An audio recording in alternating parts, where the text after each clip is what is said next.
আচ্ছা, তোমরা তো অনেক ভিডিওতে আমার বোনকে দেখেছো, আর ও আমার নিজের বোন। তো যাই হোক, ওরই আজকে আশীর্বাদ ছিল, তো সেই কারণেই আমি সকাল সকাল উঠে আগে বাড়িতে যাচ্ছি। আর হ্যাঁ, আমি আগে কোনো ছুটি পাইনি, তো সেই কারণে দিনের দিনকেই যাচ্ছি।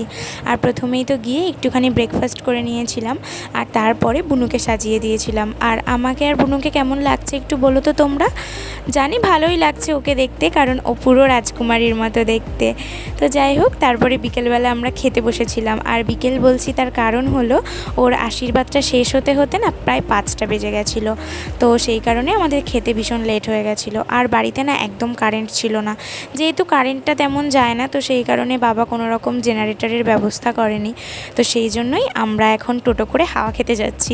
আর হ্যাঁ, এটা আমার নানুরই টোটো, তো সেই কারণে নানুই বললো যে চল, এত গরমে বসে থাকতে হবে না, আমরা একটু ঘুরে আসি। তো তারপরে সন্ধেবেলাতে একটু মিষ্টি খেয়েছিলাম। So that's it for today.